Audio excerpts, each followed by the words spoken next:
హరి ఓం. Hit TV ప్రేక్షకులకు శుభాభివందనములు. దేవి భాగవతంకి స్వాగతం. ఈరోజు మనము అంటే భగవత్ శక్తి ఎంతటిది అనేది మనము ఎంత చెప్పుకుంటూ పోయినప్పటికీ కూడా తనివి తీరినటువంటిది. భగవత్ శక్తి గురించి ఎవరూ చెప్పలేనటువంటిది. అది అనుభూతి చెందడమే తప్ప దానిని ఎవరు కూడా చెప్పలేరు. ఇక్కడ మనము దేవి భాగవతంలోని శశికళా పరిణయం అంటే శశికళా సుదర్శనుల అంటే చూడండి, వారు ఎంత సుకృతము ఉండి అలాగే ఎంత దైవానుగ్రహాన్ని పొందితే వారికి సాక్షాత్ ఆ జగజ్జనని సృష్టి స్థితిలయ కారకురాలైనటువంటి ఆ జగన్మాతనే దిగి వచ్చి ఇరువురికి కూడా ఆయనకి ఖడ్గమిచ్చింది. ఈమెకి స్వప్నంలో కనిపించి నా కుమారుడు అని సంబోధించింది. ఆహా, ఏమి అద్భుతమో చూడండి. ఆ తల్లిని ధిక్కరించి వేరే చోటకి వెళ్ళగలుగుతామా? ఒకవేళ వెళదాము అన్నా మనకి జీవితం అనేది ఉంటుందా? ఎందుకంటే అంతటికీ మూలమైనటువంటి ఆ జగన్మాత, అటువంటి ఆ జగన్మాతనే తన పుత్రుడు, తన అంశవాడు అక్కడ భరద్వాజాశ్రమంలో ఉన్నాడని చెప్పింది. ఆ కారణంగానే స్వయంవరానికి అందరూ కూర్చున్నప్పటికీ కూడా అంటే కుల స్త్రీలు అంటాం.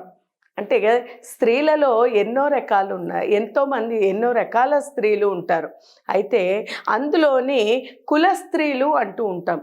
అంటే ఏంటంటే ఎవరైతే పాతివ్రత్య ధర్మం అంటే దైవాంశంగా జన్మిస్తూ పాతివ్రత్య ధర్మం అంటే ఏంటంటే వారు భర్తకి, తండ్రికి, సోదరులకి తప్ప ఎవరి ముందు కూడా వారు కనబడడానికి కానీ వారు ఏమి చేయడానికి కానీ అంటే ఏదైనా ముందుకు వచ్చి చేయడానికి అందులో ఇదివరకటి రోజుల్లో రాజాంశలోని పుట్టింది.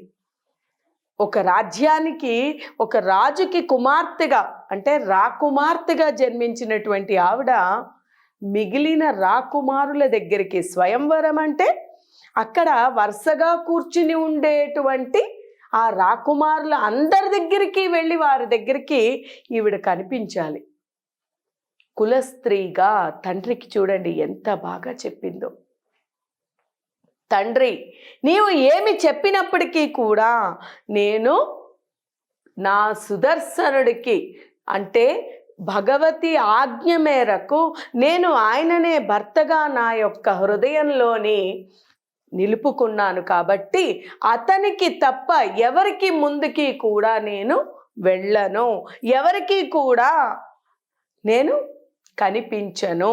పవిత్రమైనటువంటి తల్లిదండ్రుల గర్భాన జన్మించి పవిత్రమైన రాజవంశీయంలోని జన్మించినటువంటి నేను ఒక కుల స్త్రీగా, కుల భ్రష్టురాలుగా నేను ఎప్పుడూ కూడా చేయను అని చెప్పి తండ్రికి చెప్పింది. కుమార్తె యొక్క మాటలు విని తండ్రికి ఒక రకంగా లోపల ఎంతో ఆనందం కలిగింది. ఎందుకంటే తనకి తానే అంటే ఎప్పుడైనా కూడా చూడండి, పెద్దలు చెప్తూ ఉంటారు, పుత్రుడు కానివ్వండి పుత్రుకి కానివ్వండి జన్మించినప్పుడు కాదంట, వారు పెద్దయ్యి వారు ఏదో ఒకటి సాధించి అంటే ఏదో ధనమని కాదు, కీర్తని కాదు, ఏదో ఒక పేరు అంటే ఫలానా తల్లిదండ్రుల కుమారుడు కుమార్తె అని కాకుండా ఈ వీరి యొక్క తల్లిదండ్రులు ఎవరు అని చెప్పేటువంటి స్థితికి కనుక పిల్లలు వస్తే దానంతట ఆనందం ఇంకోటి ఉండదంట. అందుకని ఈ ఆనందానికి వాళ్ళు ఎంతగానో ఆనందించి ఆయన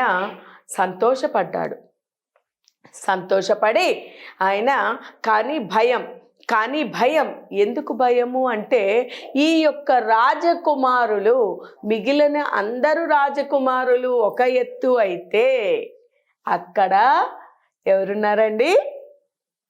శత్రుజిత్, యుధాజిత్ అంటే తన శత్రువులుగా ఉండేటువంటి అంటే ఈయన భావించకపోయినప్పటికీ కూడా వారు ఈయనని శత్రువులుగా భావిస్తున్నారు.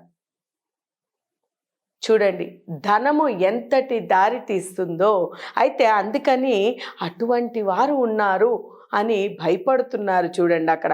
అందుకని ఆ తల్లి చెబుతోంది తన యొక్క తండ్రికి, తండ్రి నాయన నా బాధని కూడా అర్థము చేసుకో, నేను ఎవరి ముందుకి కూడా ఈ రకంగా రాను. కులం విత్తం బలం రూపం రాజ్యం దుర్గం సుహృజ్యనం. నేను ఎట్టి పరిస్థితుల్లోనే కూడా దృశ్యకన్యగా, అంటే సంబోధించకూడదు కానీ చెప్పాలి. దృష్టకన్య అంటే వేశ్యగా అని సంబోధిస్తోంది ఆవిడ. నేను ఆ రీతిన ఎప్పుడూ కూడా నేను ఎదురుపడను. ఇంకా చేయగలిగింది లేక ఆ యొక్క సభలోకి వెళ్ళి, ఆ స్వయంవర సభకి వెళ్ళి తండ్రి అందరికీ చెప్పాడు, నా కుమార్తెని ఎన్ని రకాలుగా బ్రతిమాలినప్పటికీ కూడా ఎవరి ముందుకి రావడం లేదు, నన్ను మన్నించండి, దయచేసి మీరు మీ మీ రాజ్యాలకి వెళ్ళండి అనేసరికి అందరూ నెమ్మదిగా ఊరుకున్నా యుధాజిత్ మాత్రము ఆయన మీదికి తిరగబడ్డాడు. ఈ సూరసేన మహారాజు మీదికి తిరగబడ్డాడు. ఎందుకు తిరగబడ్డాడు అంటే, నీవు అబద్ధాలు చెప్తున్నావు, నీ కుమార్తెని ఆ సుదర్శనుడు, రాజభ్రష్టుడైనటువంటి ఆ సుదర్శనుడికిచ్చి వివాహం చేయడానికి నిర్ణయించుకున్నావు. నీవు ఒకవేళ అలా చేసినట్టయితే సుదర్శనుడిని నీ యొక్క కుమార్తెని కూడా అంతము చేసేస్తాము. ఇది భావ్యము కాదు, నేను ఎట్టి పరిస్థితుల్లోనూ ఒప్పుకోను. నీవు ఎలాగైనా సరే స్వయంవరానికి తీసుకువచ్చి, ఇది మాకు అవమానం కాబట్టి నీ కుమార్తెని స్వయంవరానికి తీసుకువచ్చి, స్వయంవరంలో ఎవరిని ఎన్నుకున్నా కూడా మాకు అభ్యంతరం లేదు, కానీ ఇది జరగాల్సింది స్వయంవరాల్లోనే అని మళ్ళీ మళ్ళీ చెప్పాడు. అప్పుడు యుక్తి చాలా అవసరం చూడండి. ఒక్కొక్కప్పుడు దైవం సైతం మనకి సహకరించకపోతే యుక్తితో ఆలోచన చేయాలి. అంటే అక్కడ యుక్తి ఏంటి అంటే, ఇక్కడ వీళ్ళతో గొడవ పడితే జరిగేదేమీ లేదు.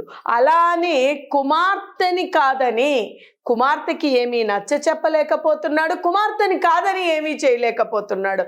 ఎందుకంటే కుమార్తె తన ప్రాణాన్ని సైతం త్యాగం చేస్తానన్నది కాబట్టి. ఆ కారణంగా ఆయన ఆ సభకి వెళ్ళి అందరికీ కూడా పేరు పేరున నమస్కరిస్తూ, పేరు పేరున ప్రతి ఒక్కరి దగ్గరికి కూడా వెళుతూ, అయ్యా మీ మీ వసతి గృహాలకి, విడిది గృహాలకి వెళ్ళి విశ్రాంతి తీసుకోండి, నా కుమార్తెని ఒప్పించి నేను మీ దగ్గరికి తీసుకుని వస్తాను, నేను ఎలాగైనా తీసుకుని రావడానికి ప్రయత్నిస్తాను, రేపటి వరకు మీరందరూ కూడా విశ్రాంతి తీసుకోండి, ప్రశాంతంగా ఉండండి, నేను వచ్చి మీకు చెప్తాను, నా కుమార్తెని ఒప్పిస్తాను అన్నాడు. ఈ రకంగా వాళ్ళకి నచ్చ చెప్పుకొని, అలా నచ్చ చెప్పి కుమార్తె దగ్గరికి వెళ్ళి ఆయన తన కుమార్తెకి చెప్పలేక తన భార్య, ఎవరైనా సరే భార్యకి చెప్పుకుంటే భార్య ఎటువంటిదైనా, ఇక్కడ కూడా చూడండి స్త్రీ శక్తి అనేది మరొకసారి నిరూపణ అయింది. అందుకనే అంటారు చూడండి, ఇంటికి దీపం ఇల్లాలు అన్నారు. ఎందుకు అంటున్నారు?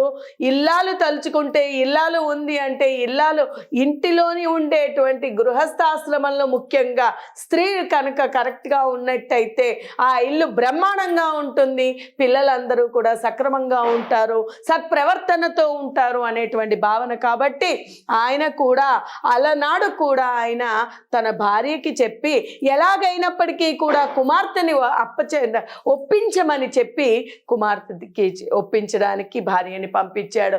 ఆమెతో పాటు తను కూడా, అంటే తండ్రి కూడా అక్కడికి కుమార్తె దగ్గరికి వెళ్ళి ఎలాగైనా సరే తన కుమార్తె మనసు మార్చాలి అని ప్రతి ఇద్దరూ కలిసి అక్కడికి వెళ్ళి కుమార్తెతో మాట్లాడడానికి నిర్ణయించుకున్నారు. ఇక కుమార్తె అంటే శశికళ ఈ యొక్క స్వయంవరానికి ఒప్పుకుందా లేదా, ఈ యొక్క సుదర్శనుడినే వివాహం చేసుకుందా అనేటువంటి విషయాన్ని రాబోయే ఎపిసోడ్లో మనం తెలుసుకుందాం. హరి ఓం తత్సత్.